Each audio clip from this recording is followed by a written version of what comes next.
de vous partager ces enseignements, j'ai besoin, je ne pense pas que je suis arrivé avec tout ce que je suis en train de lire. J'ai vraiment besoin de la grâce de Dieu.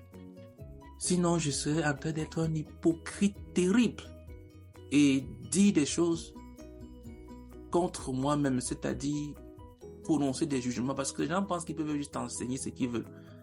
Enseigner, c'est une chose dangereuse parce que l'apôtre Jacques, bon, pas l'apôtre Jacques je sais pas pourquoi je l'ai appelé l'apôtre, mais Jacques dans la Bible, celui qui a écrit le livre de Jacques, dont on dit que c'était le frère de Jésus, qui était le dirigeant de l'église à Jérusalem, il a dit que les enseignants sont les personnes qui seront jugées de la façon la plus sévère possible.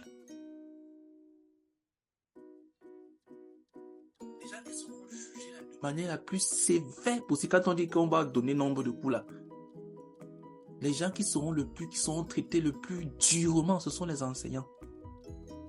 Ce sont ceux qui se sont placés devant d'autres et se mettent à enseigner. Et quand tu enseignes un message comme celui du frère Zach, je vous assure, à moins que tu sois en train de plaisanter, mais tu seras en train de porter un jugement contre toi-même. Pardon, prions que le Seigneur nous assiste. Que le Seigneur lui-même vienne, qu'il nous assiste, qu'il parle au cœur de chacun d'entre nous. Que vraiment, que je sois profondément détaché, de sorte que chacun d'entre nous puisse recevoir une parole du Seigneur à partir du cœur. Qu'on puisse recevoir une parole du Seigneur à partir du cœur. Prions pour l'assistance de Dieu. Prions ensemble. Père éternel, je te supplie, je prie afin que tu viennes.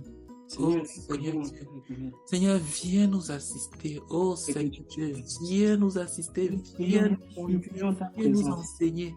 Seigneur, je prie pour ta grâce. Tu sais à quel point je suis tellement indigne, Seigneur éternel, de pouvoir parler de ce que je vais parler ce soir. Je te supplie, oh Dieu. Oh Seigneur, que cette parole du frère Zach puisse aller dans le cœur de chacun d'entre nous, Seigneur, et produise la vie. Oh Seigneur, s'il te plaît, oh Dieu. Au nom puissant du Seigneur Jésus-Christ. Amen. Amen. Prions pour que le Seigneur amène les frères à se connecter et à nous rejoindre. Prions que le Seigneur amène les frères à se connecter et à nous rejoindre. C'est dans la fidélité que les choses sont construites. Il y a des matériaux de construction que si tu traînes, après tu ne pourras plus utiliser. Je ne suis pas très bon dans le génie civil, mais la petite connaissance que j'ai, c'est qu'il y a des choses que si tu traînes, si tu n'es pas fidèle, si tu n'as pas un rythme, après ce sera trop tard. Donc il y a des enseignements que si tu ne prends pas le temps d'être fidèle, peut-être à les écouter ou alors à les réécouter ou alors même à rapidement les mettre en pratique, ça va durcir comme du ciment et puis tu ne pourras plus les utiliser par la suite. Prions pour que le Seigneur amène d'autres personnes à nous rejoindre pour être enseignés. Prions ensemble. Père éternel, nous te supplions, oh Dieu Tout-Puissant. Seigneur, nous prions, Père éternel, afin que tu amènes. Seigneur éternel, amène les autres à nous rejoindre. S'il te plaît, pour ceux qui sont connectés rapidement afin que nous puissions aller ensemble. S'il te plaît, oh Dieu, s'il te plaît, Seigneur éternel, amène les autres à nous rejoindre, Seigneur, s'il te plaît, Père éternel, au nom puissant de ton Fils Jésus-Christ. Amen. Amen. Ok. Prions enfin. Prions pour que nous soyons transformés.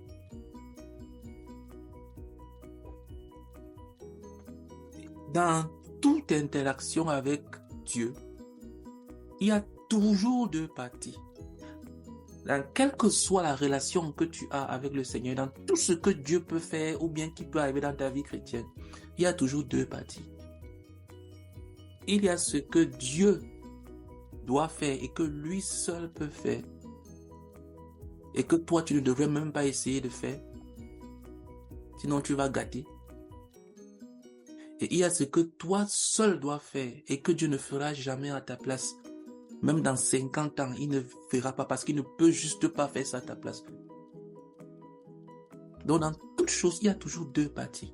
Il y a ce que tu dois faire et ce que Dieu doit faire. Pardon, prions pour que l'enseignement que nous allons recevoir aujourd'hui, que cela produise la vie à l'intérieur de nous.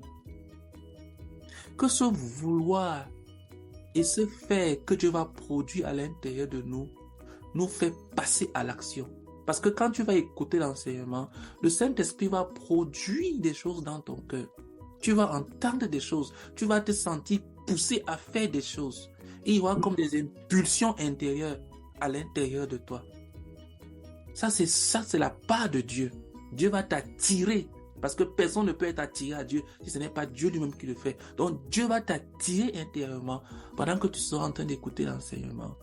Mais il faudra que tu répondes. Donc prions pour que cet enseignement, pendant que nous allons écouter, que cela puisse produire la vie dans le cœur de chacun d'entre nous.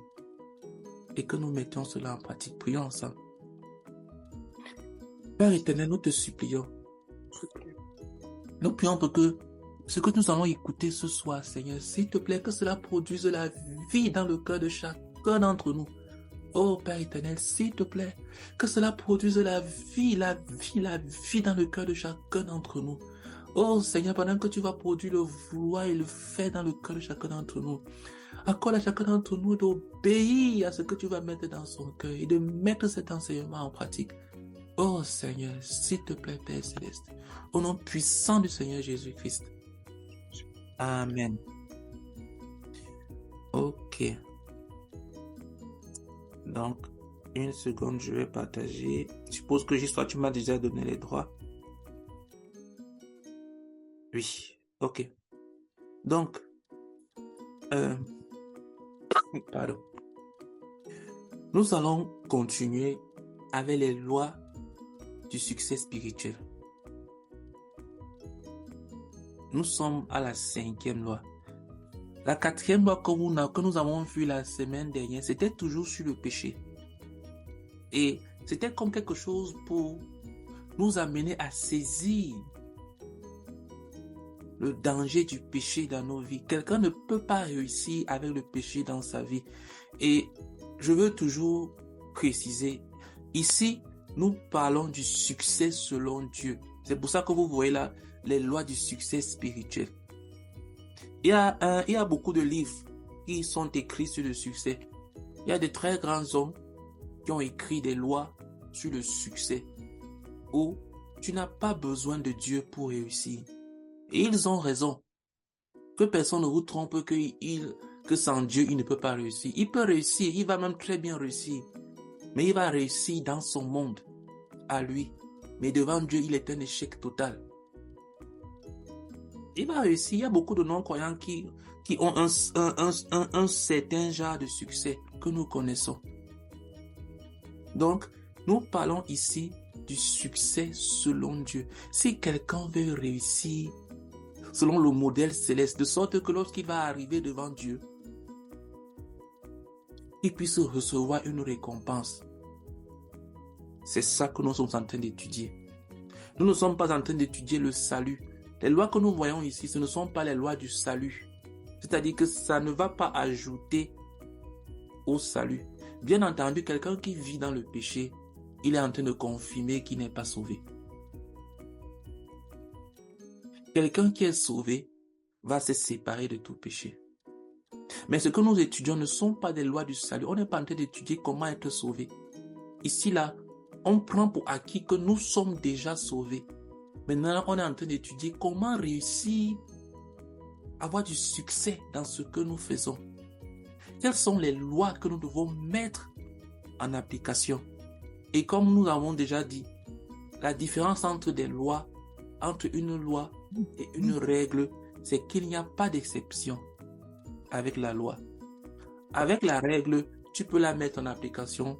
Ça marche et parfois ça ne marche pas. Et quand ça ne marche pas, on dit que ça c'est une exception. Mais avec la loi, il n'y a pas d'exception. La loi n'a pas de sentiment. La loi n'a pas d'émotion. La loi s'applique quand elle est mise en marche. Donc, ce que nous sommes en train de dire ici, nous sommes en train de dire que si nous mettons cela en pratique, ça s'applique. Nous allons connaître le succès selon Dieu. Donc, aujourd'hui, nous allons partager sur traiter tout péché en profondeur. Et tous les péchés doivent être traités en même temps. Avant de commencer, il y a une expression que l'on dit souvent. Bon, je connaissais cette expression même depuis que j'étais encore non-croyant. C'est ce qu'on appelle avoir un péché mignon. C'est-à-dire quelque chose que, bon, c'est mignon, quoi. C'est-à-dire, c'est pas si mauvais que ça. Il y a souvent cette expression-là, ton péché mignon, mignon, mignon. Quelque chose que, voilà, c'est... Peut-être que tu aimes les glaces, ou bien peut-être que tu, je sais pas, tu aimes bien faire certaines choses. Tu vas et tu dis ça, c'est mon péché mignon. Il n'y a pas de péché mignon. C'est un contresens. Le péché, par définition, même n'est pas mignon. Le péché n'est pas mignon, le péché n'est pas beau. Le péché n'est pas beau. Donc, tu ne peux pas traiter certains péchés dans ta vie et laisser d'autres péchés sous prétexte que ce sont des péchés mignons ou alors ce sont des péchés, c'est pas trop grave, c'est pas critique. Tout péché est critique. Et c'est ce que nous allons voir. Le frère a dit ceci. Pourquoi les gens ne réussissent-ils pas dans la vie? Quelle est la cause du plus grand échec? Quelle est la racine de tout échec? La loi du succès qui suit est celle-ci. Traite minutieusement tout péché dans ta vie. Traite minutieusement tout péché dans ta vie. Le péché, quelque petit qu'il soit, te blessera profondément. Le péché, quelque petit qu'il soit, te blessera complètement. Le péché, quelque petit qu'il soit, te causera un très grand mal. Le péché, quelque petit qu'il soit, te détruira au-delà de toute description. Il n'y a aucun péché qui ne te blesse au-delà de toute description. Il y a une histoire qu'on raconte d'un monsieur qui, c'était un chasseur dans un village, il est allé à la chasse et il a trouvé un serpent, un boa. Pardon, fermons nos micros. Il a trouvé un boa, donc un serpent de type boa. Mais encore tout petit, un enfant. C'était pas... Attends, je sais plus si c'était le boa ou c'était le python. Je crois que c'était le python plutôt. Le python. Parce que le python a parfois une texture. Voilà. Et au lieu de tuer le python, mais comme c'était un tout petit python, très beau, il a pris ça et il est parti avec au village, dans son village. Et chaque soir, il faisait un spectacle avec. Le spectacle consistait en quoi? Il prenait le petit python, il l'entourait autour de son cou. Et comme c'était un python contracteur, il commençait à contracter, à serrer. Et il envoyait un doigt. Il faisait semblant d'étouffer. Et puis, quand les gens commençaient à s'inquiéter, il envoie un doigt et il enlève. Il enlève le python. Et les gens applaudissaient, les gens applaudissaient. Et pour pouvoir garder le python en vie, il le nourrissait. Et le python ne faisait que grandir. Et de plus en plus, quand il faisait le spectacle, il mettait le python autour de son cou. Ça devenait un peu de plus en plus difficile à enlever. Il avait commencé à enlever avec un doigt. Après, il a commencé à enlever avec une main. Après, il a commencé à enlever avec deux mains. Au début, il enlevait beaucoup plus vite. Et puis, de plus en plus, il commençait un peu à traîner, à enlever. Mais ça rendait encore le spectacle tellement beau. Et les gens étaient émerveillés, les gens applaudissaient, les gens étaient en foule. Et puis un jour, le python avait atteint sa taille d'adulte. Et le village était rempli ce soir-là. Il a mis le python autour de son cou, comme d'habitude. Et tout le monde était là, et émerveillé pour voir le grand spectacle. Et le python, comme à son habitude, parce que c'est dans ses gènes, c'est un serpent, c'est un animal, l'animal agit par instinct. Il a commencé encore à serrer comme d'habitude. Et cette fois-ci-là, il était adulte, donc il a serré de toutes ses forces. Et le monsieur a commencé à étouffer. Donc, comme les gens étaient habitués à ce qu'il étouffe d'abord avant de se dégager, donc les gens n'étaient pas inquiets. Au contraire, ça donnait du spectacle, on dit quoi, de la magie à la chose, au spectacle. Il a commencé à envoyer les mains pour enlever. Mais le python ne faisait que serrer, serrer, serrer. Et le monsieur envoie les mains, il a commencé à étouffer, à fortir la langue. Les gens pensaient que tout ça faisait partie du spectacle. Et le python ne faisait que serrer, serrer, serrer. Et le monsieur s'est débattu, roulé au sol. Il n'arrivait même pas à crier à l'aide. La voix ne sortait plus. Les gens ne faisaient qu'applaudir. Au lieu de venir de l'aider, les gens savaient que non, ça fait partie du spectacle. Il a tout fait jusqu'à ce que ses bras lâchent. Quand le python a réussi à casser son cou, casser la colonne vertébrale, briser ses côtes. Et quand il est mort, c'est là où les gens ont su qu'il était réellement en train de mourir. Et le frère Zach utilise cette illustration pour faire comprendre que le péché commence tout petit. Mais c'est un péché, c'est un serpent. Et ça va grandir, et ça va te blesser, ça va te casser profondément. Tu ne peux pas nourrir un péché dans ta vie qui ne va pas finir par te détruire. Tu pourrais t'en servir comme ce chasseur-là pour pouvoir être grand aux yeux des gens. Il y a des gens qui se servent du péché pour être grands. Ils se servent de l'orgueil pour être grands. Ils se servent du mensonge, ils se servent de l'hypocrisie, ils se servent de la tricherie pour paraître grands. Ils ne savent pas qu'ils sont en train de nourrir leur python à eux. Et ce python va grandir et un jour, il va te briser les côtes. Parce que le péché va certainement te blesser complètement. Le péché va certainement te détruire au-delà de toute description. Quel que soit le péché, même s'il est mignon à tes yeux. Je veux dire, il n'y a pas de plaisir dans le péché. Il n'y a que le désastre. Nous disons, le péché te blessera au-delà de toute mesure. Le péché est comme de l'acide concentré, versé dans l'œil. Même si tu te laves très rapidement, après, tu emporteras les marques. Il n'y a aucun péché qu'un homme commette et qui ne laisse pas de marques destructrices sur sa vie. Aucun homme ne demeure le même après qu'il a péché. Quelque chose de ce qu'il aurait dû être est perdu. Quelque chose de sa capacité à atteindre Dieu est détruit. Chaque péché, même de courte durée, laisse de très profondes marques sur un homme. Écoute, le péché, quelque petit qu'il soit, épingle les ailes spirituelles d'un homme. Quelque petit qu'il soit.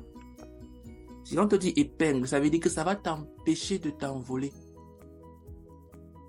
Ça va t'empêcher de t'envoler, frère. Tu ne peux pas t'envoler avec Dieu, avec le péché dans ta vie, que tu connais et que tu n'as pas traité. Lorsque le Saint-Esprit a ouvert tes yeux et t'a montré que voilà le péché dans ta vie, et tu ne t'es pas mis à traiter profondément cela, tu as dit que ce n'est pas si grave que ça. Je n'ai pas tué quelqu'un, je n'ai pas forniqué, je n'ai pas commis l'adultère, je n'ai pas volé, je ne fais de mal à personne. Ce n'est que des péchés en pensée. Écoute, ça va te détruire. Tu ne vas jamais t'envoler. Et ça ne va jamais te laisser comme ça t'a trouvé. Le péché est une arme de destruction massive générationnelle. Ça veut dire que ce n'est pas seulement à toi que ça fera du mal, ça va faire du mal même à ceux qui vont te suivre.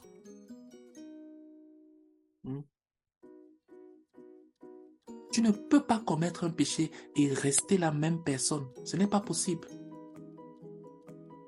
Quels que soient les justificatifs, les explications, oui, le sang de Jésus-Christ va te purifier la conscience, va te laver, va te redonner, tu seras même élevé. Mais tu ne seras plus la même personne. On ne pourra pas enlever dans l'histoire que tu as commis ce péché. On ne pourra pas l'enlever. Tu ne peux pas être la même personne après avoir commis un péché. Donc, s'il te plaît, ne pêche pas. Quelles que soient les explications, ne pêche pas. Quelles que soient les explications, quelles que soient les justifications, quel que soit ce que tu peux avoir raison ou tort, ne pêche pas. Ne pêche pas. Parce que tu ne seras plus la même personne. Ça va détruire quelque chose en toi de façon permanente.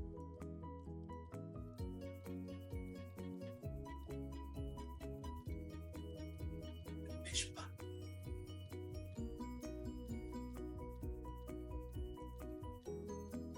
Ainsi, pour le succès, il faut qu'un homme traite profondément, radicalement et permanemment tout péché. Si tu veux réussir, si tu veux avoir du succès dans ta vie, s'il te plaît, traite profondément, radicalement et de façon permanente tout péché dans ta vie. C'est pour cela qu'il nous faut avoir chacun d'entre nous un cahier de péché.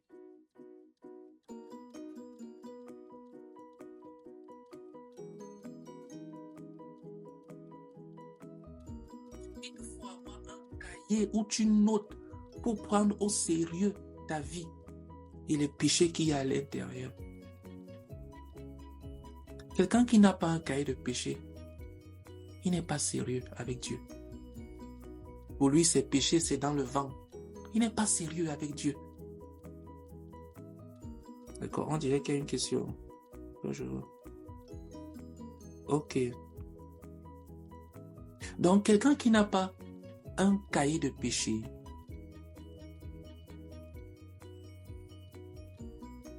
il n'est pas sérieux.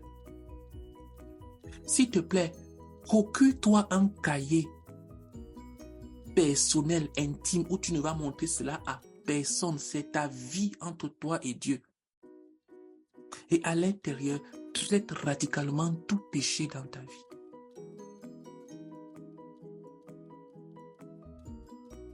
En profondeur.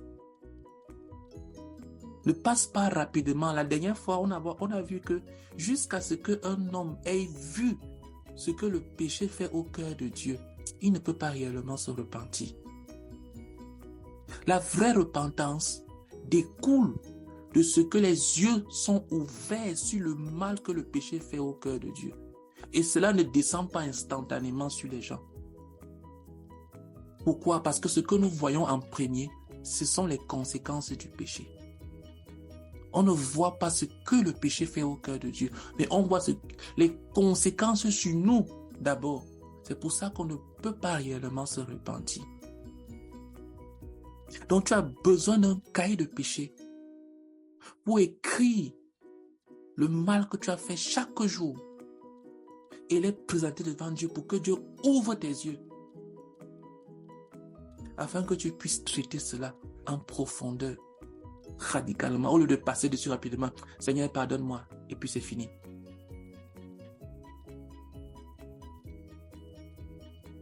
Écoute, même seulement un regard de convoitise brûle quelque chose en toi, de manière que tu n'es plus jamais la même personne. Même une pensée immorale paralyse. Juste le fait d'avoir une pensée immorale. avec chaque péché, un homme perd quelque chose dont il ne se remet plus tout à fait.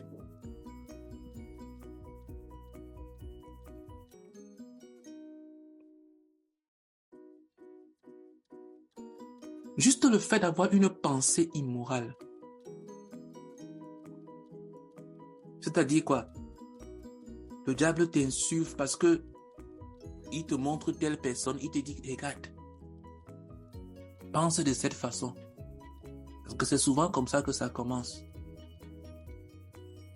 Le diable se sert de la convoitise qui est à l'intérieur, dans le cœur.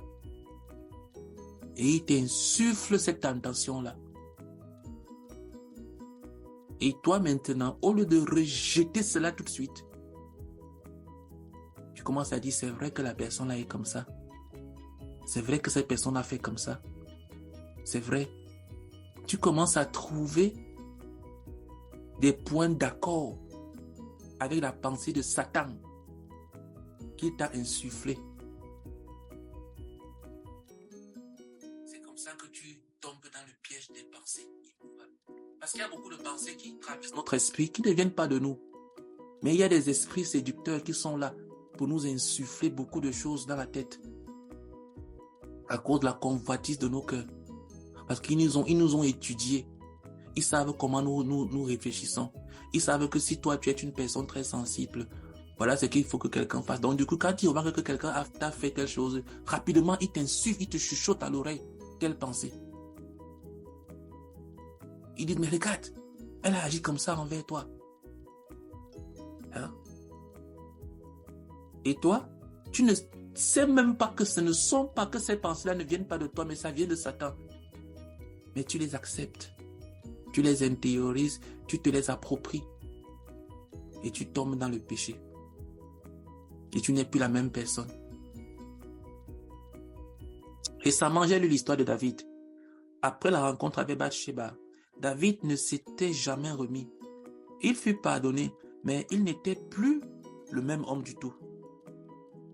C'est comme si le vrai David mourut. Et vous savez, David n'avait pas confessé son péché. Il a continué sa vie pendant longtemps comme s'il n'avait pas péché. Quand on lit l'histoire de la fornication, de l'adultère avec David et Bathsheba, c'est comme si c'est dans un chapitre. On ne se rend pas compte qu'il y a pratiquement plus d'un an qui est passé. Parce que le temps que la femme là tombe enceinte, les 9 mois de grossesse, le temps que l'enfant naisse. Parce que c'est quand l'enfant est né que Dieu a envoyé Nathan pour le confronter. C'est-à-dire que pratiquement un an, entre 9 mois et un an était passé. Mais David avait continué sa vie sans problème. C'est ce que le frère Antoine dit ici. Il a continué sa vie pendant longtemps comme s'il n'avait pas péché. Il commit l'adultère, poussa un soldat loyal, Uri, à se retirer de l'armée, le poussa à l'ivresse. Il avait essayé de le saouler afin de lui faire croire que c'était son enfant. Il envoya de la viande comme pot de vin dans la maison de cet homme. Ensuite, il écrivit une lettre pour que ce soldat soit placé au plus fort du combat et meure. Et ce soldat loyaliste mourut. Uri était un homme c'est-à-dire il aimait David de tout son cœur. Beaucoup de personnes ne savent pas que c'est même l'une des choses qui a poussé comment s'appelait le conseiller de David là qui s'est rébellé contre lui? Tu parles de Joab? Non, pas Joab. Joab c'était dans l'armée. Il y avait un conseiller pendant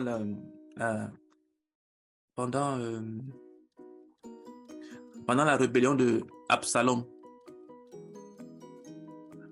Un grand conseiller de David. Comment? Achitophel, merci maman Sophie. Achitophel, c'était le grand-père de Bathsheba. Achitophel était le grand-père de Bathsheba. Et l'un des fils de Achitophel était un grand soldat dans l'armée de David. C'est-à-dire le père de Bathsheba. Parce que Bathsheba était une jeune fille, elle avait presque l'âge des enfants de David. Donc Achitophel n'avait jamais pardonné ça à David. Pour avoir détruit sa fille, détruit le mariage de sa famille, de ses enfants. Parce que David ne s'était pas repenti. Et en plus, il avait dit qu'il a péché contre Dieu seul. Donc, pour lui, il avait seulement traité avec Dieu. Il n'avait même pas regardé les autres. Depuis ce moment-là, Achitophel l'avait pris en haine. C'était le grand-père de Bathsheba. Et Uri, dont on parle ici, que le frère Jacques appelle le soldat loyaliste, faisait partie des hommes vaillants de David.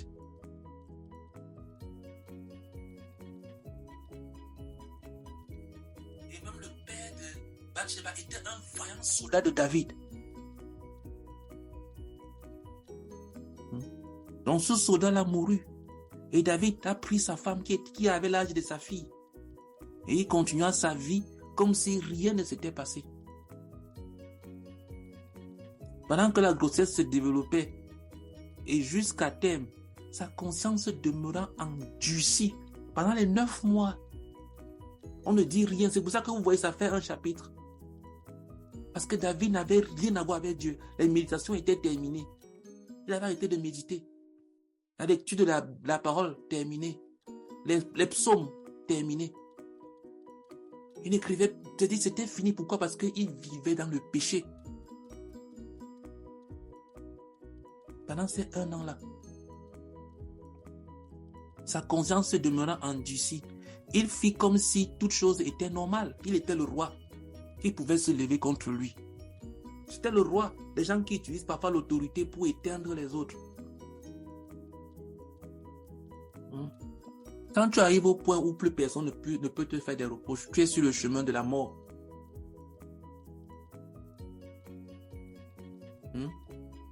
Quand on fait une étude dans la Bible, tous les actes de vaillance de David furent accomplis avant ce péché.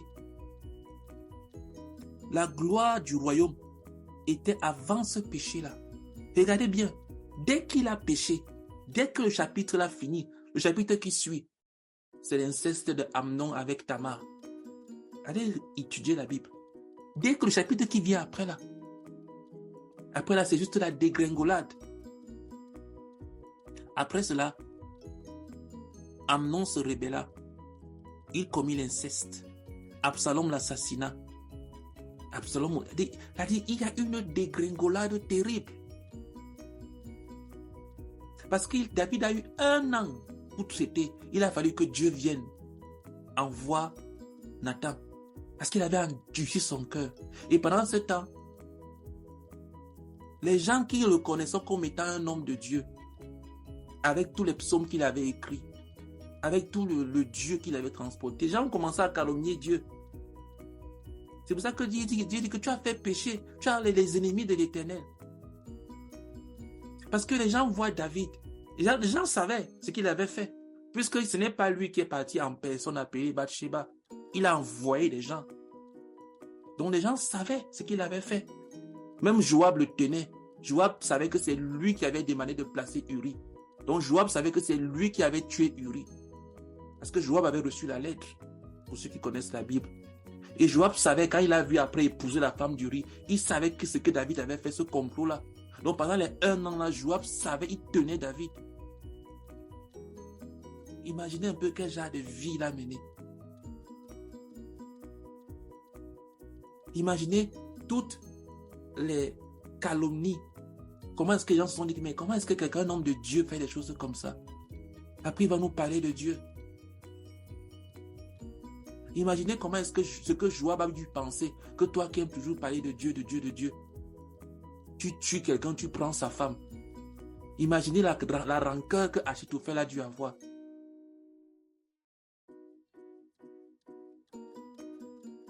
Il y a eu une destruction massive dans le royaume. Sheba se rébella. C'était juste une histoire sombre parce qu'il avait péché. Il a commencé à avoir des rébellions dans le royaume partout. C'était juste une histoire sombre parce qu'il avait péché. Il avait caché son péché et commis plus de péchés pour cacher son péché. Écoutez, frère, lorsqu'on pense à Salomon comme roi, ayant 1000 femmes, il ne serait jamais devenu roi si David n'avait pas commis l'adultère. Si David n'avait pas commis l'adultère, Salomon ne serait même jamais né.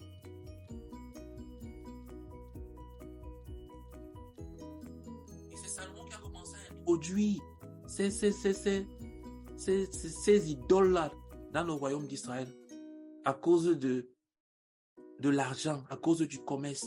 Il a commencé à avoir des dieux étrangers entrés en Israël. Il a amené, il a épousé les princesses des peuples étrangers. Il les a amenées en Israël. Et elles sont venues avec leurs dieux. Donc on transportait leurs dieux parce qu'elles n'adoraient pas le Dieu d'Israël. Salomon qui a commencé à introduire ça. Et après lui, le royaume s'est divisé en deux. À cause du péché de David. Traite minutieusement tout péché. Nul n'a jamais été béni par le péché. Je veux que tu écrives. Tout péché que je commets, quelque petit soit-il, me détruira au-delà de toute mesure. Chaque fausseté que je pratique me transpercera un jour. S'il te plaît, écris ça quelque part. Que tout péché que tu commets va te détruire. Un jour, certainement. Tu pourrais regarder ton histoire et voir que ça fait 10 ans que tu as un péché dans ta vie. Tu es toujours vivant. Mais si tu es honnête, tu verras que ce péché t'a fait du mal. Tu n'es pas là où tu aurais dû être à cause de ce péché dans ta vie. Tu n'es pas la personne que tu aurais dû être à cause de ce péché. Ça peut être 1 an, 2 ans, 3 ans. Peut-être tu n'as pas 10 ans à la fois. Mais tu ne peux pas garder un péché et t'envoler avec Dieu. Même le péché dont personne n'est au courant te transpercera un jour. Traite profondément tout péché. Ne traite pas seulement profondément tout péché, traite immédiatement tout péché.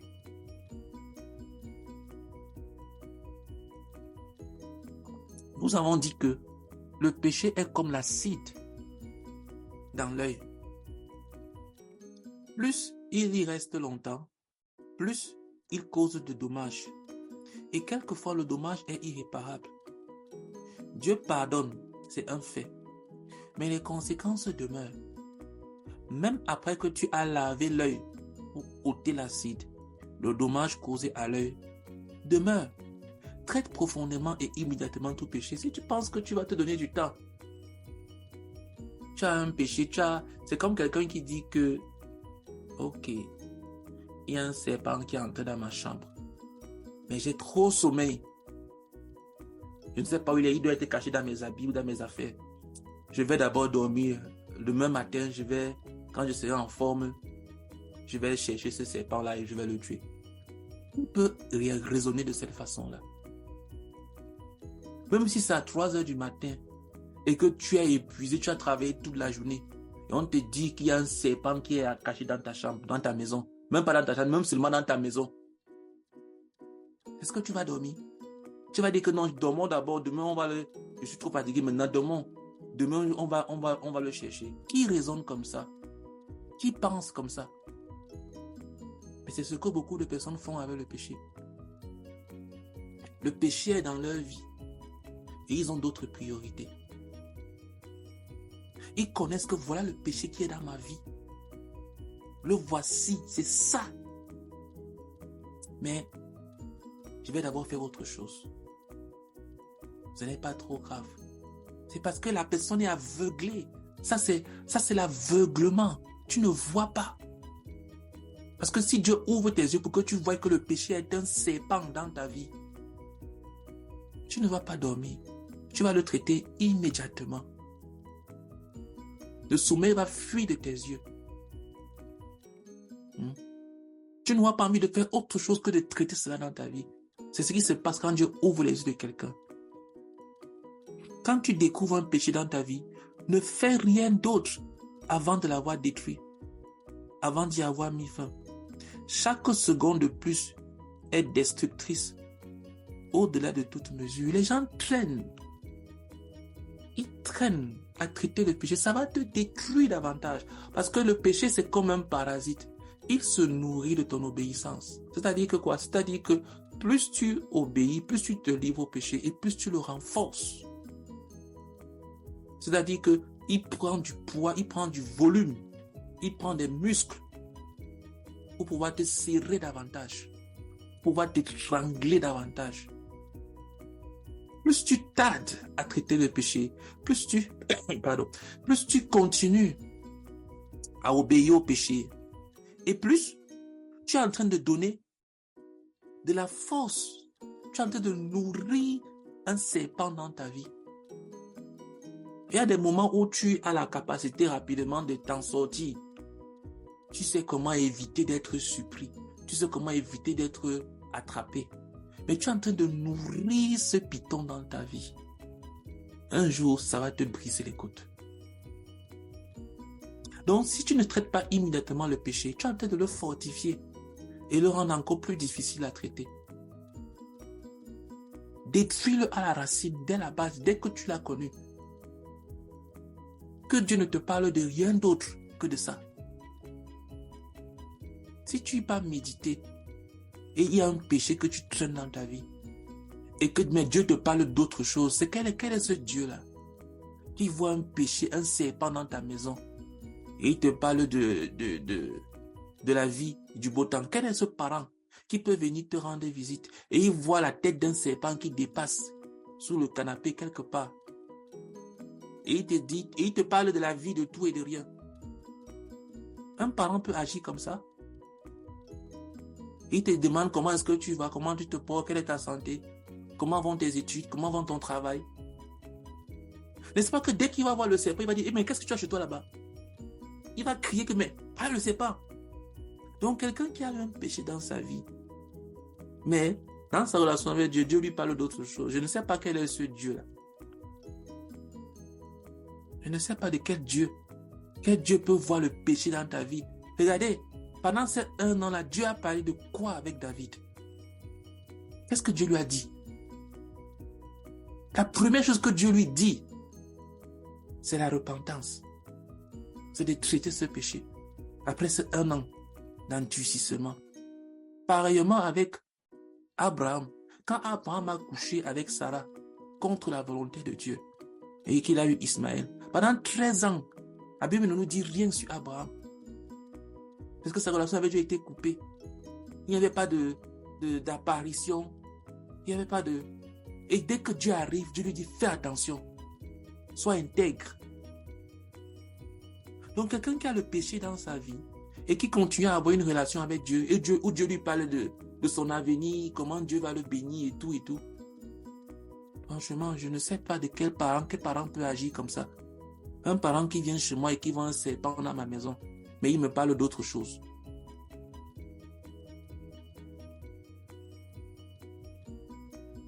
Et le péché de tout genre blesse ta progéniture jusqu'à la 3e et à la 4e génération. Oui, ok. Pardon. Quelque chose va mal tourner en ton fils, en ta fille, à cause de ton péché.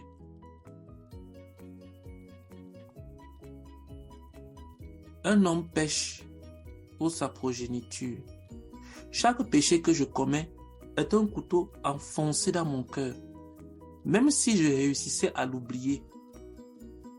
Et un couteau enfoncé dans les cœurs de mes enfants, et un couteau enfoncé dans les cœurs de mes petits-enfants. C'est le pire héritage, c'est le pire des héritages que je puisse leur léguer. Sache juste que ton fils ne sera plus jamais le même, que ta fille ne sera plus jamais la même à cause de ton péché. Traite donc juste, je vais ajouter ici aussi que tes disciples ne seront plus les mêmes. Tes enfants spirituels ne seront plus les mêmes. Traite donc jusqu'à la racine tout péché de façon radicale, totale et immédiate. Un camarade d'école alla dans un pays, quand il était au secondaire, il disait: comment peut-on laisser tomber une chose gratuite? Il disait: si une fille veut de moi, qui suis-je pour refuser? Je suis si indigne. Il se rendit dans un pays avec cette philosophie et rendit enceinte une fille de 17 ans. Il fut forcé de l'épouser. Un jour, ici à Yaoundé, il me téléphona pour me dire, ma fille de 11 ans a fait de moi un grand-père ce matin. Il avait rendu la mère enceinte à 17 ans et cette dernière engendra cette fille qui devint mère à l'âge de 11 ans. Les péchés que les hommes commettent se transforment en des fouets et les fouettent. Regardez, parce que quelqu'un peut dire ici que bon, moi ce qu'on est en train de dire là ne me concerne pas parce que je ne suis pas marié et du coup je n'ai pas des enfants. Mais le monsieur, c'était à l'école qu'il avait comme ça, qu'il péchait comme ça. Ses enfants n'étaient même pas encore mariés, ses enfants n'étaient même pas encore nés. Mais mais c'était ça sa philosophie de vie. C'était ça sa philosophie de vie. C'était cela sa philosophie de vie. Il a péché avec la maman à 17 ans et la fille est tombée enceinte à 11 ans. Une maman de 11 ans.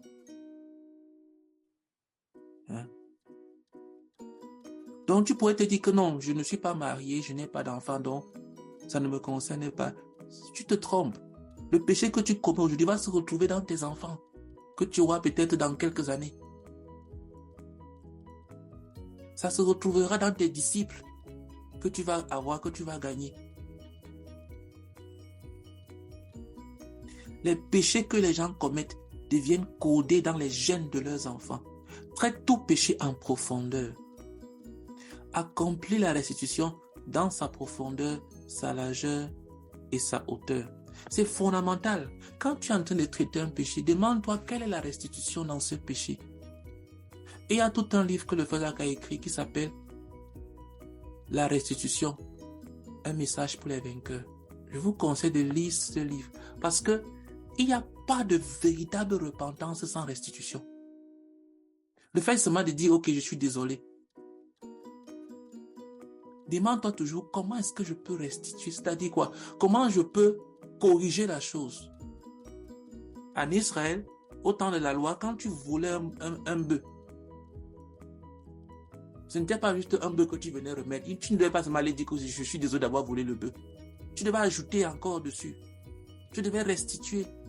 Une fille qui est sortie avec des hommes qui lui ont donné des choses, des cadeaux. Quand elle donne sa vie au Seigneur Jésus-Christ, mais et elle dit vraiment, je me repens pour ma vie d'immoralité que j'avais avant, mais elle continue à garder ses cadeaux chez elle. C'est une menteuse. Elle ne s'est rien repenti du tout. Qu'elle ne dise pas que non, ce sont des cadeaux, je n'ai rien demandé, c'était des cadeaux qu'il m'offrait. Mais il t'offrait ces cadeaux à cause du péché. Donc la restitution consiste à leur remettre, à t'en séparer. Quelqu'un t'a fait un don à cause du péché et tu conserves ce don-là et tu dis je me repens, je coupe les relations, je change. Il n'y a pas de vraie repentance sans restitution. Si tu as commis un péché, demande-toi toujours, Seigneur, comment je peux restituer?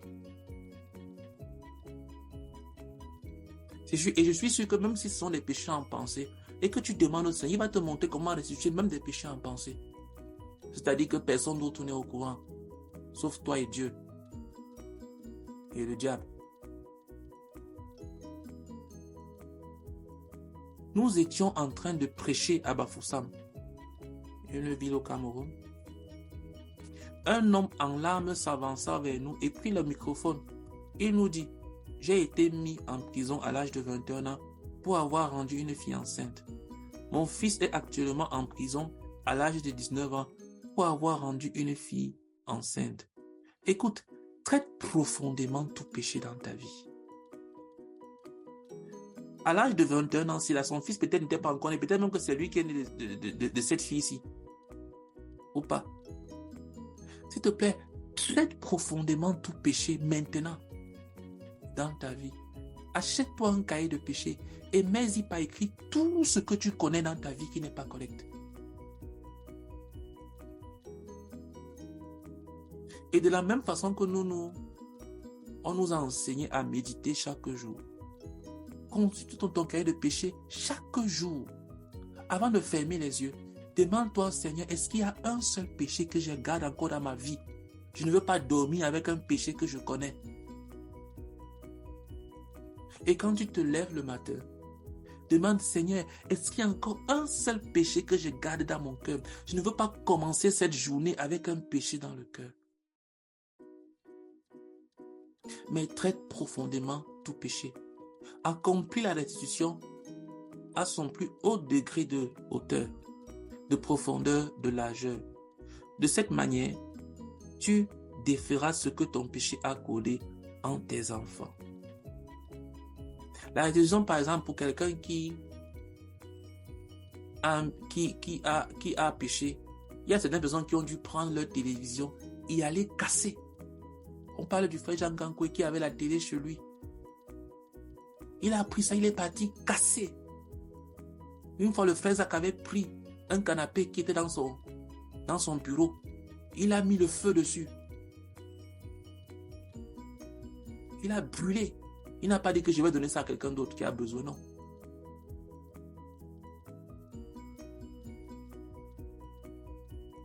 Ne te repens pas seulement pour quelque chose. Fais une restitution dessus. Prends un engagement dessus.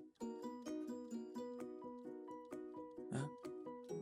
Si tu as un problème avec l'argent, repens-toi, mais regarde tout ce qui est autour de toi en ce qui concerne l'argent. Personnellement, moi, j'avais un problème avec les dettes. En ce qui me concerne personnellement. Et en me repentant, l'une de mes restitutions consistait à payer rapidement toutes les dettes que je pouvais. Je ne peux pas seulement dire que Seigneur, je me repens des dettes. Et je continue à l'intérieur, je continue même encore à en prendre après.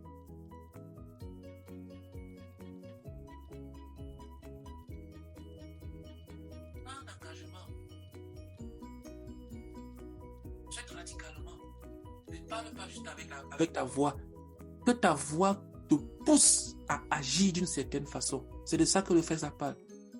Je te supplie, traite tout péché radicalement. Pardon. Brutalement, totalement, complètement et de façon permanente. Si c'est la musique, prends la cassette, les cassettes ou bien les CD, casse-les, détruis-les, fais quelque chose. Si ce sont des livres qui te dérangent, déchire-les, brûle-les.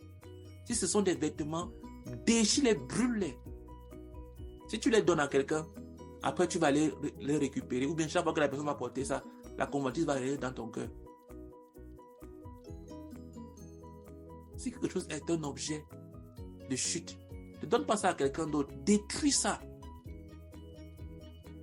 Parce que chaque fois que tu verras ça chez l'autre, ça va te pousser à la convoitise. Si tu as un problème avec les habits, c'est pas toi. Ou bien si tu ne veux pas les détruire et que tu veux les donner, donne-les déjà que tu ne vas plus les revoir devant toi. Fais un don à un organisme ou bien quelque part. Ne donne pas ça autour de toi pour être tout le temps sous la tentation. Mais fais quelque chose. Quel que soit le plaisir qu'on dit qu'il y a dans le péché, ce n'est pas du plaisir du tout. C'est l'amertume, c'est l'angoisse, c'est la mort. Vous pouvez voir des gens qui vivent dans le péché et avoir l'impression d'être heureux. C'est faux. C'est un mensonge. Personne ne peut vivre dans le péché et connaître le bonheur. Que personne ne vous séduise et que les réseaux sociaux ne vous mentent pas. Quiconque vit dans le péché vit dans la misère. Peut-être pas misère financière, mais il y a une misère intérieure. Il pourrait être un homme de succès, une femme de succès aux yeux du monde, mais à l'intérieur, il y a de la pourriture qui ronge cette personne. C'est pour ça qu'après on entend qu'à un moment quelqu'un s'est suicidé. On se pose des questions, mais comment c'est possible?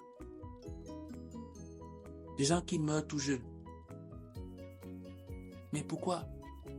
Parce que le péché rend misérable. La manière dont tu traites ta femme, tes enfants traiteront leur épouse de la même manière. Tu es en train de prophétiser. Si tu es un homme qui est dur envers sa femme, tu pourrais le faire en secret. Mais les enfants Tes enfants vont faire pareil. Si tu as des fils, ils vont faire pareil. Et si tu as des disciples, ils vont faire pareil. Ils seront durs. Parce que c'est codé dans les gènes. Ne dis pas que non, ils ne voient pas. Ils n'ont pas besoin de voir. C'est dans les gènes que tu es en train de transmettre cela. La manière dont tu traites ton mari, tes filles traiteront leur époux pareillement. Si tu es une femme qui a du mépris pour ton mari, il parle n'importe comment, qu'il le traite n'importe comment, tes filles vont faire pareil. Elles auront du mépris pour leur mari. Le frère disait qu'avant d'épouser une fille, va d'abord observer comment est-ce que ses parents, le mariage de ses parents. Pareillement pour un garçon. Va voir comment est-ce que la maman traite le papa ou bien comment est-ce que le papa traite la maman. Parce que c'est comme ça que tu seras traité.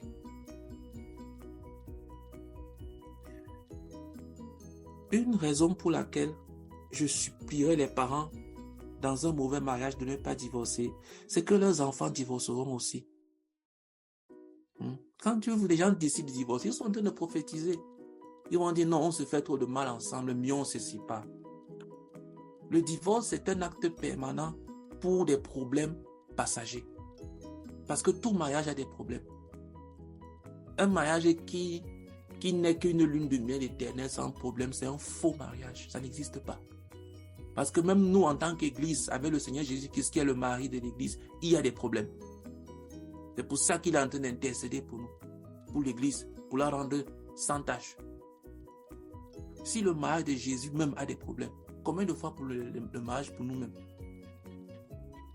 Donc si quelqu'un pense que le divorce, c'est mieux, je me suis trompé, je vais aller chercher la personne qui me correspond, il y aura toujours des problèmes. Et une fois que tu as divorcé, tu as ouvert la porte, on dit quoi, la boîte à Pandore. Tu divorceras prochainement. Mais la chose encore plus triste, c'est que tes enfants feront pareil. Tu es en train de voler l'argent de ta femme. Ton fils volera aussi l'argent de sa femme. Tu es en train de cacher l'argent. Ton fils cachera aussi son argent. La façon dont tu es en train de traiter ta femme, ton fils va faire pareil. Ton disciple fera pareil.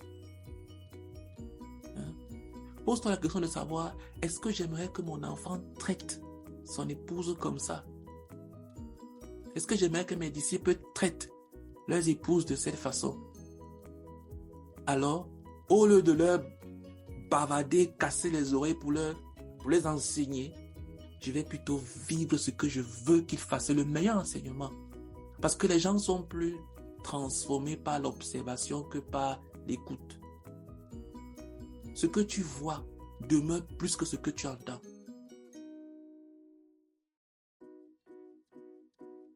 Il y a quelqu'un qui a dit qu'une image vaut 1000 mots. Donc si tu traites ta femme d'une certaine façon, tu es en train de prophétiser sur comment tes disciples et tes fils traiteront leur femme. Tu es en train de tromper ton mari au sujet de l'argent. Ta fille fera la même. Pareillement, si tu traites ton mari d'une certaine façon, tu es en train de prophétiser également sur ta fille. Tu vas te demander, est-ce que j'aimerais que ma fille traite son mari comme ça? Même si l'enfant ne le sait pas, ce que tu fais est transmis. Il n'a pas besoin de voir. Il y a des parents qui se disent qu'ils vont s'engueuler quand les enfants ne seront pas là. Et quand les enfants sont là, tout va très bien. Ils cachent. Ça ne sert à rien. Ce que tes enfants arrivent à faire n'est pas ce qu'ils voient. C'est ce que tu es. Nos enfants deviennent ce que nous sommes. Il y a un livre qui s'appelle Racine et Destinée que le frère Zach a écrit. Je vous supplie d'aller voir, d'aller lire ce livre. Racine et Destinée. Ça va t'enseigner sur ce que tu es et ce que tu vas produire sur ta destinée, sur ta postérité.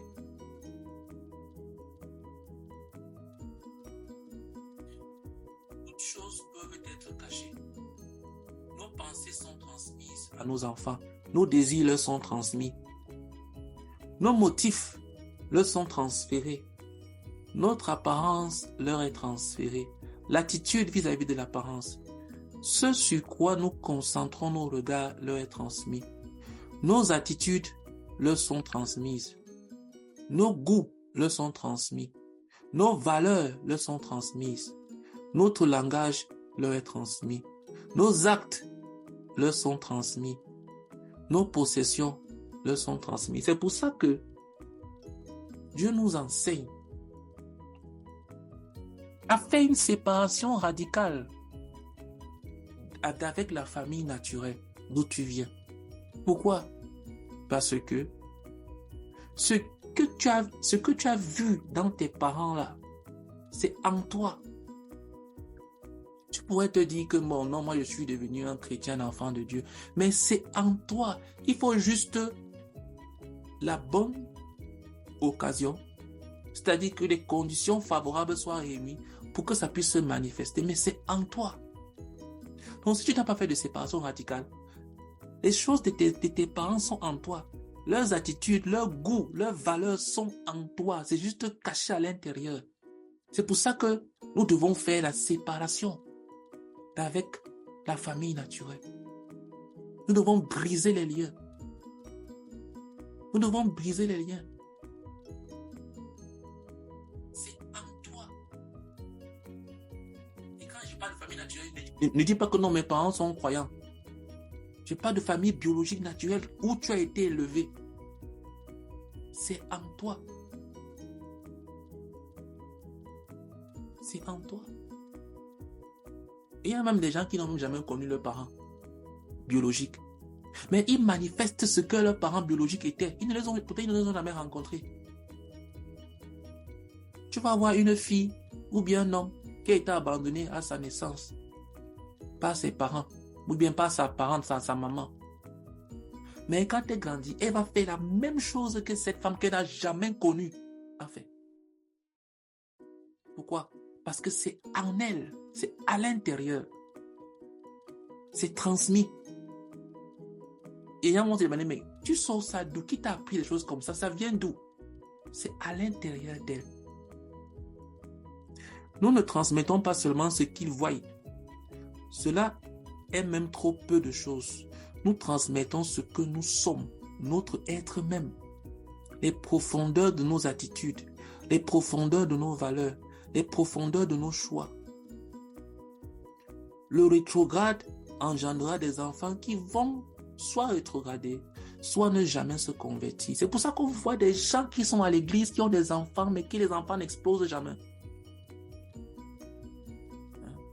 Une des choses qui m'avait souvent choqué quand je venais de croire en 2003-2004, je me demandais, mais pourquoi est-ce que, parce que j'étais encore très jeune, je me demandais, mais pourquoi est-ce que les autres enfants des croyants n'ont pas le même zèle, le même feu qui brûlait, que je trouvais qui brûlait en moi. J'étais choqué parfois par la froideur de ces enfants. Je voulais aller comme missionnaire, mais eux, ils n'avaient aucune de ces ambitions. Je m'étais séparé des musiques mondaines, mais eux, les musiques mondaines ne les dérangeaient pas. Et je ne comprenais pas. Je ne comprenais pas, j'étais choqué. C'est après quand j'ai grandi que j'ai commencé à comprendre. Déjà, il y a une profonde attaque particulière contre les enfants des croyants. Si tu es un croyant, sache que tes enfants sont ciblés. Et s'ils ne sont pas protégés, couverts dans la prière, ils vont développer des choses qui sont cachées en toi. Cherche le problème d'un enfant chez ses parents ou ses grands-parents. Tu l'y trouveras. C'est ce que j'ai aussi remarqué ici en France. Quand je suis arrivé en France, j'ai vu des jeunes enfants se faire s'embrasser, faire des trucs qu'on n'avait pas l'habitude de voir en Afrique. Tu vois des gens... Et j'étais choqué que, mais comment est-ce qu'ils peuvent faire ce genre de choses? Après que j'ai compris que, c'est comme ça qu'ils sont éduqués. Tu vois un enfant qui fume, un camarade de classe qui fume, je n'ai même vu un camarade de classe fumer. Après, il te dit comment est-ce que son père est une cheminée, sa mère est une cheminée. C'est-à-dire qu'il fume pas possible. Tu vas voir beaucoup de personnes que tu connais. Le problème là, tu vas trouver ça dans ses parents. C'est pour ça que toi, en tant que futur parent ou en tant que parent, traite en profondeur tout péché dans ta vie. Laisse les gens penser que tu es un fou. Traite en profondeur tout péché. Pourquoi est-ce qu'il dit cette phrase ici là? Parce que certains traitements en profondeur vont exiger que tu ailles confesser certains péchés à des personnes. Et ils vont te demander que, mais tu es fou. Pour moi, ce n'est même pas un péché. Hein? Pourquoi tu confesses des choses comme ça? Moi, je ne vois rien de mal en ça. C'est pour ça que le frère a dit que laisse les gens penser que tu es un fou. Quand tu vas exposer, dis que voilà ce que j'ai fait. On va dire, mais pourquoi est-ce que tu te rabaisses comme ça? Tu n'es pas sage.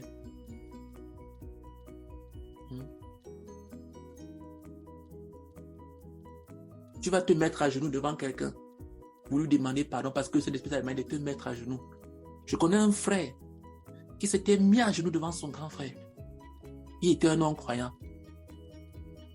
Il s'est mis à genoux devant son grand frère. Il lui a confessé tous les péchés qu'il avait commis. Il était déjà un frère. Son grand frère était un non-croyant. Mais il a confessé les péchés à son grand frère. Son grand frère n'a même pas compris. Son grand frère a trouvé, au contraire, son grand frère a plutôt pris peur que son petit frère entre dans une secte. Il a appelé les parents. Vous dites que c'est quel genre de choses où les gens se mettent à genoux pour demander pardon.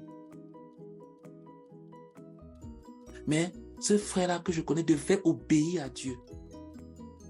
C'est pour ça que le frère a dit que laisse les gens penser que tu es un fou. Toi, fais ce que le Saint-Esprit a mis dans ton cœur. Va en profondeur. Traite ce péché en profondeur. Si Dieu te dit de te mettre à genoux devant quelqu'un, mets-toi à genoux. Même si la personne va te mépriser, va trouver que tu es un malade. Traite le péché en profondeur. Je connais plusieurs frères qui se sont mis à genoux devant leur femme. Il s'est mis à genoux devant sa femme. Lui demander pardon. Même si après, ça peut produire le mépris. Mais il doit faire ce que le Saint-Esprit lui a dit. Si le Saint-Esprit te demande de confesser un péché, Washmani a dû confesser son péché à au moins 100 personnes en quelques semaines, en quelques jours. Il passait de personne en personne pour traiter radicalement parce qu'il voulait être rempli du Saint-Esprit. Et beaucoup de gens le prenaient comme un fou. Le seul péché qu'il a commis fut celui que son père avait commis. Et il dit que sa femme était sa sœur. Il n'était en rien un initiateur. Même dans son péché, il n'avait fait qu'imiter son père. Il n'avait fait couvrir les puits que son père avait creusés et leur avait donné les mêmes noms. Et il ne commit que le péché que son père avait commis. Traite profondément, radicalement et de façon permanente tout péché. Creuse et extirpe-le jusque dans les plus grandes profondeurs. Le frère dit que plus tu vas creuser ton cœur pour racler tous les péchés qui sont en profondeur, plus tu vas t'élever plus haut avec Dieu. Les gens pensent que s'élever avec Dieu, ça consiste à beaucoup étudier la Bible. Oui, il faut étudier la Bible. Ça consiste à beaucoup étudier les livres chrétiens. Oui, il faut étudier les livres chrétiens. Mais ce qui va te faire décoller très haut avec le Seigneur, c'est parce que tu vas traiter très profondément tout péché dans ta vie. Plus tu vas descendre plus bas et plus tu seras élevé. C'est pour ça que la Bible dit que le Seigneur Jésus-Christ était descendu jusqu'à se faire esclave de Dieu qu'il était. Il est descendu jusqu'à se rendre esclave. Et esclave où? Jusqu'à la mort. Il n'y avait pas plus bas que ça. Il pouvait être un esclave en vie. Mais il est descendu jusqu'à un esclave jusqu'à la mort. La Bible dit que c'est pour ça que Dieu l'a souverainement élevé au-dessus de tout. Afin qu'au nom de Jésus-Christ, tous genoux fléchissent. Donc, plus tu vas descendre et traiter radicalement tout péché, les gens vont te mépriser au début. Ce n'est pas une chose de... Comment je peux dire ça? Ce n'est pas micro-ondes. Ce n'est pas quelque chose que tu vas faire et puis rapidement, tac, les choses vont se passer. Non, ce sera difficile. Tu vas recevoir du mépris, tu vas recevoir beaucoup de mal, de douleur intérieure. Mais à long terme, quand on parlera dans 10, 15 ans, 20 ans, les gens qui te méprisent aujourd'hui ne verront même pas le derrière de ta tête, spirituellement parlant. Spirituellement parlant. Faites profondément tout péché. Regarde les péchés secrets de ta vie. Ils seront rendus publics en tes enfants. Il fut dit à David, tu as péché en secret. Absalom pécha avec 10 des femmes de David. Et ceci publiquement. Dieu a un seul problème avec l'homme. Avant la conversion, c'est le péché. Après la conversion, c'est le péché. Il n'y a qu'une seule chose qui peut se tenir entre Dieu et toi. C'est le péché. Il n'y a pas un être humain qui peut t'empêcher de devenir ce que tu peux. Ce que Dieu veut que tu sois. Personne ne peut te bloquer. Il y a des gens qui disent que on m'a attaché au village, on me bloque, ou bien telle personne ne m'aime pas, c'est pour ça que je n'évolue pas. Il y a telle personne qui ne s'occupe pas de moi, et telle personne n'a pas mon temps, tel dirigeant ne me suit pas, et ainsi de suite. Écoute, il n'y a qu'une seule chose qui peut t'empêcher de devenir ce que Dieu veut que tu sois. Il n'y a qu'une seule chose qui peut te barrer la voie au succès de Dieu dans ta vie. Et cette chose, c'est le péché. C'est ton péché. Personne ne peut t'empêcher. C'est que Dieu veut que tu sois. Il n'y a pas un être humain vivant sur terre, même mort, qui puisse t'empêcher de devenir ce que Dieu veut que tu sois. Il n'y a que ton péché qui peut se tenir sur le chemin entre toi et Dieu. Prenons l'exemple d'un homme endetté. Ses fils et ses filles s'endetteront 100 fois plus. Tu les as maudits par ta dette. J'ai lu un livre Disposition de victoire, toujours écrit par le frère Zach, que je vous conseille également de lire, où il dit que je ne savais pas. Mais il dit qu'il avait fait une proclamation parce que son père avait des dettes. Et que lui, il avait proclamé, il s'était engagé à ne pas vivre dans les dettes. Je ne savais pas ça. Je pensais que naturellement, c'est comme ça qu'il gérait les choses. Il y a des gens que tu les vois vivre d'une certaine façon, tu penses que c'est naturel. Tu ne sais pas qu'ils ont pris des décisions. Tu ne sais pas qu'ils ont fait des engagements. Tu penses juste qu'ils sont ce qu'ils sont par le fruit du hasard. Dieu les a aimés comme ça, donc Dieu les a bénis naturellement comme ça. C'est faux. C'est très faux. Ils ont pris des décisions dans leur vie.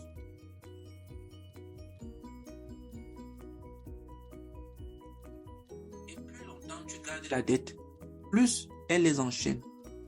Tu caches ton argent à ta femme, tes enfants le cacheront 100 fois plus. Tu caches ton argent à ton mari, tes enfants exagéreront cela. Tu donnes les dîmes une fois tous les 2 mois. Tes enfants donneront la dîme une fois tous les 6 mois. Tu es en train de prophétiser sur l'amour pour Dieu, pour tes enfants. Tu pourrais tromper les gens, mais Dieu connaît ton cœur. À quel point est-ce que tu l'aimes? À quel point est-ce que tu l'aimes? Tu vas avoir des parents qui sont là à forcer les enfants ou même les disciples à aimer Dieu. Pourtant, eux-mêmes, ils n'aiment pas le Seigneur.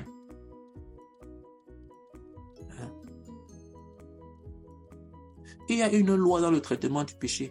Je ne peux pas traiter les péchés les uns après les autres. Si j'ai un problème avec l'argent, un problème avec ma vie sexuelle et un problème avec la nourriture, et que je dise, je vais d'abord traiter le problème dans ma vie financière.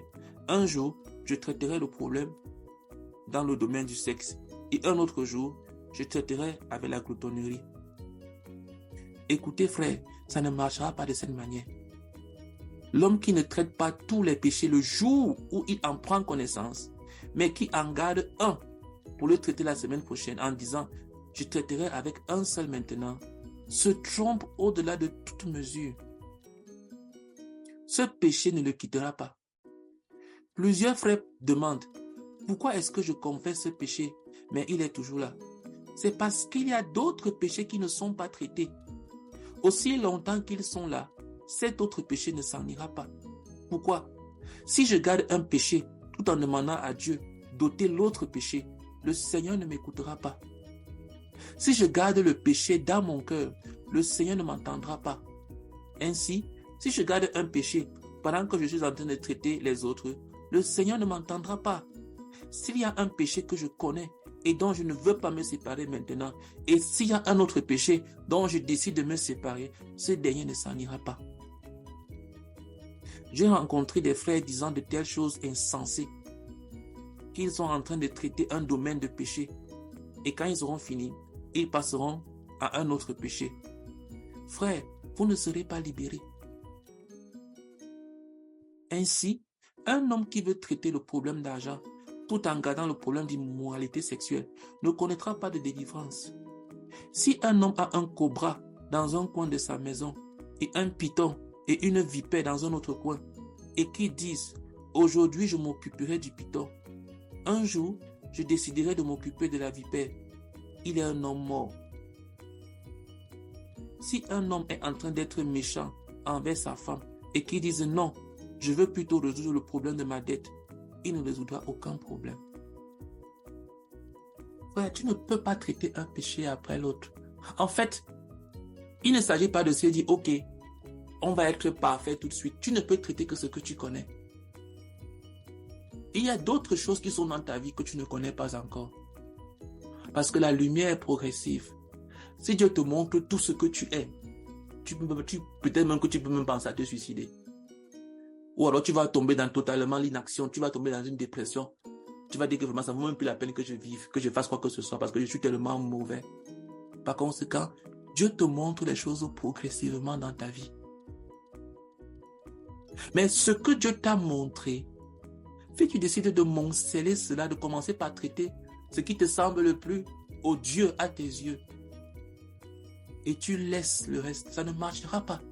Et le frère l'a très bien illustré. En fait, je pensais m'arrêter quelque part et puis utiliser l'illustration qui est ici en bas. Je me rends compte que le frère a utilisé ce que je pensais me faire. Parce que tu ne peux pas avoir trois serpents dans ta maison et tu décides de tuer un et de traiter les autres après. Tu vas mourir. Et la vérité, c'est qu'aucun d'entre nous ne peut faire ça. Aucun. Et même si tu vois un seul serpent dans ta maison et que tu parviens à le blesser, mais il parvient quand même à se cacher ailleurs. Tu vois son sang couler partout, tu dis non, vraiment, je l'ai blessé. Tu vas quand même chercher à voir son corps. Tu vas pas dire que non, le serpent là, il est blessé, il peut plus rien faire. Non. Tu ne vas pas dormir ce jour-là jusqu'à ce que tu l'aies vu mort. Tu vas prendre tes affaires et dormir ailleurs. Au pire. Même entrer dans cette maison va te dépasser après. Donc, tu dois traiter tout péché radicalement une fois. À partir du moment où Dieu a ouvert tes yeux pour montrer que voilà le péché qui est dans ta vie, s'il te plaît, traite ce péché-là. Tu ne peux pas être en train de prier à Dieu avec un péché dans le cœur dont tu ne veux pas t'en séparer. Ça ne peut pas marcher. Je ne sais pas quel est le message que quelqu'un peut entendre qui lui dit que Dieu va le bénir, Dieu va répondre à ses prières, il aura une intimité avec Dieu, il aura une relation avec Dieu, Dieu c'est son Père et ainsi de suite. Et il a le péché qu'il connaît que Dieu déteste et il garde ça. Je ne sais pas comment quelqu'un peut réfléchir comme ça. Jusqu'à avoir une vie de méditation, une vie de prière, il peut continuer à lire sa Bible. Comment tu vas lire quoi dans la Bible? Quand tu vas ouvrir ta Bible et que tu marches vraiment le Saint-Esprit, Dieu va te montrer uniquement ces péchés-là dans tout ce que tu vas lire dans la Bible. Tu vas ouvrir un livre chrétien, ce n'est que ça que tu vas voir. Tu vas ouvrir ton cahier de méditation, ce n'est que ça que Dieu va te dire. Tu vas aller pour prier, ce n'est que ça que Dieu va mettre dans ton cœur. Donc tu ne peux pas avoir un péché dans ta vie pendant que tu décides de traiter un autre péché. Tout ce que Dieu te montre, tu dois aller traiter tout. Donc tu ne peux pas dormir ce soir en te disant, Seigneur, c'est vrai que j'ai ce péché dans ma vie, mais laisse-moi dormir cette nuit. Demain, je vais m'en occuper. Tu parles à quel Dieu? Seigneur, c'est vrai que j'ai ce péché dans ma vie, mais permets que je dorme cette nuit. Je suis trop fatigué pour commencer à réfléchir dessus. Demain, je vais traiter ça. Tu ne vas rien faire demain. Tu ne feras rien. Et si tu mourais cette nuit?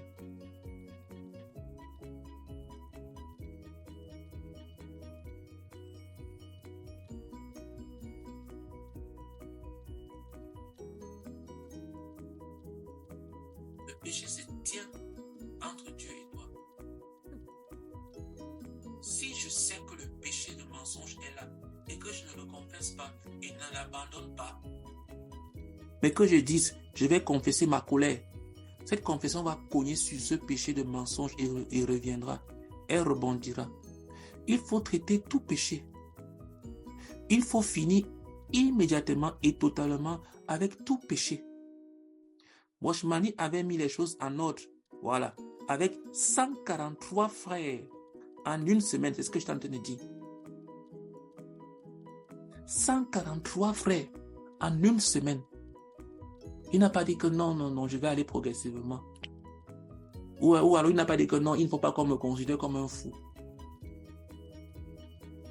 Écoutez, frère, je ne voudrais pas que votre labeur soit vain. Tu ne peux pas cacher un péché dans le cœur et traiter les autres. Ce n'est pas possible.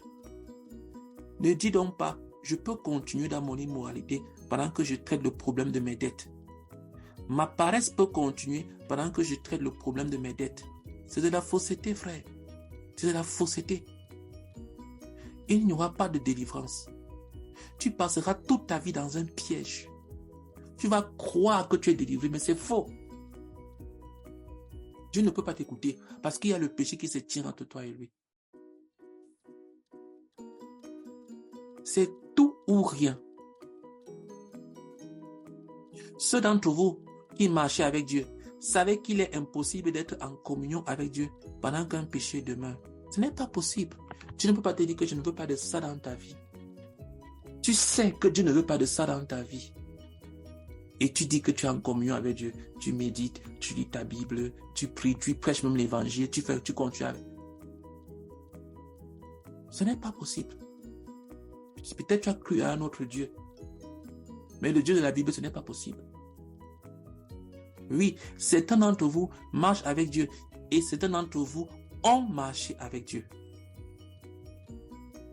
Tu sais qu'à défaut d'une conscience claire, et une conscience claire se rapporte à tout, il n'y a pas de communion avec Dieu. Ta conscience ne peut pas t'accuser sur une chose et toi tu penses que tu peux être en communion avec Dieu. Ce n'est pas possible.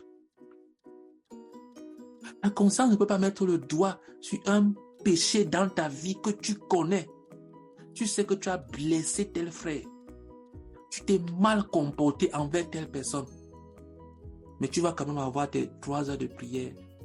Tu vas quand même avoir tes 5 heures de méditation. Tu vas quand même avoir tes 40 chapitres de la Bible. Ça, c'est parce que c'est autre chose que tu recherches. Mais si c'est la communion que tu recherches avec Dieu, tu vas d'abord régler ce problème. Et chacun aura ce qu'il recherche. Un homme peut lire la Bible 10 fois, comme Satan, et ne connaître aucune communion avec Dieu. Aucun d'entre nous ne maîtrise la parole plus que Satan. Mais est-ce que Satan est en communion avec Dieu? Il connaît la Bible plus que nous tous. Mais est-ce qu'il est en communion avec Dieu? Satan connaît même Dieu plus que nous tous. Mais est-ce qu'il est en communion avec Dieu? Tu pourrais connaître des choses au sujet de Dieu, mais ne pas être en communion avec Dieu. Tu pourrais manifester la puissance. Tu parles, les gens croient. Tu pries, les gens sont guéris. Mais tu n'es pas en communion avec Dieu. Tu n'es pas en communion avec Dieu. Tu pourrais chanter, les langues coulent, tu fais même pleurer les gens. Mais tu n'es pas en communion avec Dieu. Pourquoi? Parce qu'il y a le péché dans ta vie. Tout ça, ce sont des dons spirituels. Les dons spirituels peuvent se manifester sans que ce soit la communion avec Dieu. Samson continue à manifester son don spirituel, malgré le fait qu'il couchait avec des prostituées. Mais le don se manifestait. C'était un don spirituel. Il n'était pas fort naturellement. L'Esprit de Dieu descendait sur lui après qu'il sortait du péché.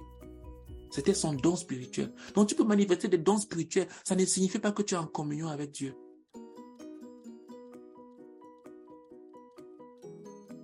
Tu peux continuer à rendre le ministère. Ça ne signifie pas que tu es en communion avec Dieu. Quand tu es en communion avec Dieu, il n'y a aucun péché que tu connais dans ta vie. Quand Dieu avait dit à Balaam, tu n'iras pas avec Balak, et que Balaam insista, Dieu se mit en route pour aller avec lui, et c'est maintenant Balaam qui dirigeait. Balaam était en train de diriger tandis que Dieu donnait de nouvelles instructions. Était-ce correct maintenant pour Balaam d'aller? Non. Dieu avait dit, tu n'iras pas. Mais parce que cet homme insista, Dieu s'est mis en route avec lui pour sa destruction. Il ne dit pas que la première instruction de Dieu était erronée et que Dieu s'en était repenti. Il mit de côté la première instruction de Dieu et continua juste son chemin. Combien le cœur de l'homme est corrompu. Et nous pensons que la vision de Dieu est distordue. Dieu peut venir avec nous dans sa volonté permissive, mais il n'y est pas. Ce n'est pas parce que tu vois la main de Dieu. Ça veut dire que Dieu est avec toi. Il y a beaucoup de gens qui croient que parce que les choses qui sont en train de faire est en train de réussir, ça veut dire que Dieu est avec eux. Dieu n'est pas dans ça. Dieu peut bénir quelque chose pour laquelle il n'est pas. Dieu avait béni Ismaël à cause d'Abraham. Mais est-ce que Dieu est avec Ismaël?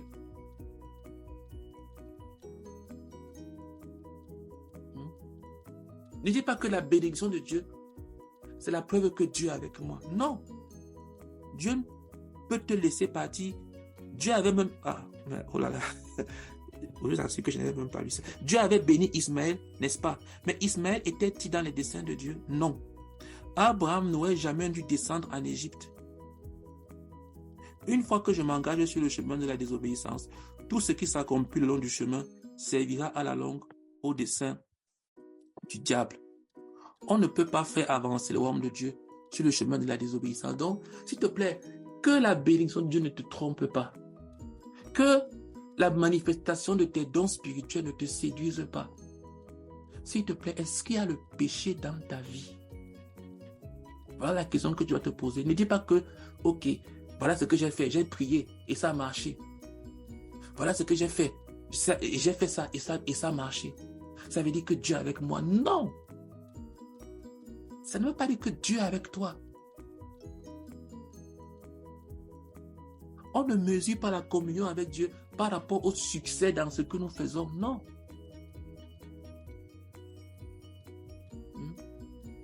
Non. Ne fais pas un truc et puis tu dis vraiment, Dieu m'a béni. Ça veut dire que Dieu est avec moi. Ou alors toi, tu vois que telle personne est en train de faire quelque chose et ça marche. Tu dis vraiment, Dieu est avec lui parce que ça marche. Vraiment, même Dieu était avec Joseph et ça marche. Et tout ce que Joseph faisait marcher. Vraiment, cette personne-ci là, ce dirigeant, ce pasteur-ci, cet homme de Dieu-ci là, tout ce qu'il fait, ça marche. Ça veut dire que vraiment Dieu est avec lui. Il faut que je le suive. On ne suit pas les gens parce que ce qu'ils font marche. On suit les gens à cause de Dieu. On suit les gens à cause de Dieu. Quelle est la volonté de Dieu? Est-ce qu'il y a le péché à l'intérieur? Si tu vois le péché à l'intérieur, même s'il y a toutes sortes de bénédictions, s'il te plaît, éloigne-toi de ces choses-là. Si tu vois le péché quelque part, où que ce soit, à l'église, dans une équipe, dans un projet, dans un mariage, dans un foyer, dans quoi que ce soit, dans un emploi, dans un travail, où que ce soit que tu as vu le péché quelque part, s'il te plaît, Dieu n'est pas là. Éloigne-toi de cette chose. Ne dis pas que non, je vais voir si ça va marcher ou pas. Non, Dieu n'est pas là. Dieu n'est pas là. Ça peut exploser. Les gens peuvent croire en masse. Les gens peuvent chanter. Les gens peuvent avoir produit beaucoup d'argent. Ça peut faire beaucoup de choses. S'il te plaît, s'il y a le péché à l'intérieur, Dieu n'est pas là. Dieu n'est pas là. Dieu n'est pas là. Dieu n'est pas là. Il y a un journal, l'urgence de la repentance. La prière de confession exige un cœur repentant. Il parle du danger de la tristesse selon le monde, des remords. Ici, ce journal parle de 7 marques de la vraie repentance. Ensuite, de la vie remplie de l'esprit. Dans les dernières séries de ce journal et dans les 2 livres que je suis en train de lire sur la sainteté, il est dit que l'Église a refusé de s'éloigner du péché. Les gens confessent leur péché, mais ne veulent pas s'en séparer. Il n'y a pas de repentance sans séparation d'avec le péché. L'annonce des péchés ne change rien. Le fait d'ôter le péché apporte un nouveau jour. Ce n'est pas juste un changement de pensée. Ce n'est pas juste un changement de cœur. Il s'agit d'un changement d'acte. Toute repentance qui ne va pas te pousser à agir d'une certaine manière, ce n'est pas une repentance. Tu peux pleurer, crier, te rouler au sol. Mais si après cela, tes actes ne changent pas, c'est une fausse repentance. C'est pour ça que la repentance, c'est pas parce que tu vois quelqu'un pleurer. Oh, vraiment, il pleure, oh Seigneur, je suis vraiment désolé, oh Seigneur. Et tu dis vraiment, la personne s'est vraiment touchée. Ça, vraiment, la personne, si Dieu l'a vraiment touché. Non. Ce ne sont pas les pleurs. C'est pas parce que quelqu'un se roule à terre. Non. Ce qui se passe, c'est que la personne va changer dans ses actes. Tu ne peux pas te repentir quelque chose et il n'y a pas une vraie restitution qui se passe après. Il n'y a pas un déracinement de la source. Tu traites avec les fruits, mais tu laisses le tronc. Tu laisses l'arbre. La repentance, ce ne sont pas les pleurs. Non, ce n'est pas parce que tu n'es pas en train de pleurer que tu vas dire que non, je ne suis pas vraiment repenti. Non, tu n'as pas besoin de pleurer pour vraiment te repentir. Ou bien, ce n'est pas parce que quelqu'un pleure qu'il est en train de vraiment se repentir. Non. La repentance, ça se verra dans un changement d'acte. Tu vas agir différemment. Tu agiras différemment. On va s'arrêter là pour aujourd'hui. Par la grâce de Dieu, la semaine prochaine, on verra la 6e loi sur l'amour propre, l'honnêteté financière et l'intégrité et la place de la femme. Mais je voulais compris, s'il vous plaît,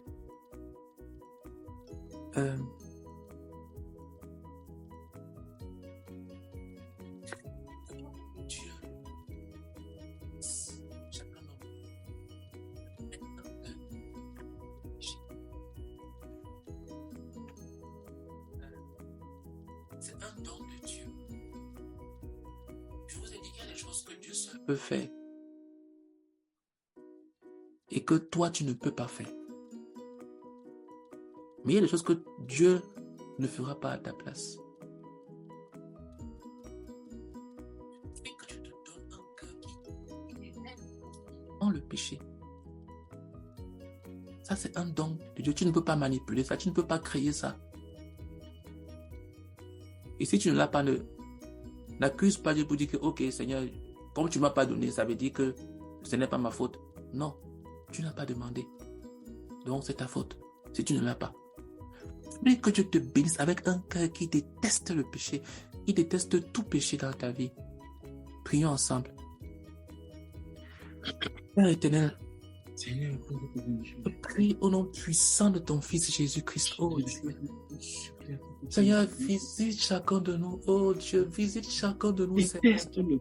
Et bénis-nous chacun de nous avec un cœur qui haït le péché, Seigneur, sur toutes ses formes. Oh Seigneur, visite-nous, Seigneur, visite-nous, Seigneur, visite-nous. Donne-nous un cœur qui haït le péché, qui haït le péché, qui haït le péché, Seigneur.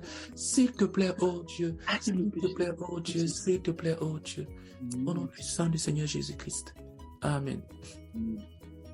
Prions pour que le Seigneur nous bénisse avec des cœurs qui traitent radicalement le péché, profondément le péché et immédiatement tout péché dans nos vies. Et pour que tu sois quelqu'un qui traite radicalement que dès qu'il y a un péché, le frère a dit que dans de ses lèvres, le premier volume, il explique que l'une de ses forces, c'est que il ne traînait pas pour se repentir quand il commettait un péché. Dès que le Saint-Esprit l'avait convaincu que ça c'est un péché, il allait tout de suite dans les bras de Dieu. Il n'était pas en train de, il ne luttait pas avec le Saint-Esprit pour se justifier, s'auto-justifier, non. Il allait tout de suite dans les bras du Seigneur pour demander pardon.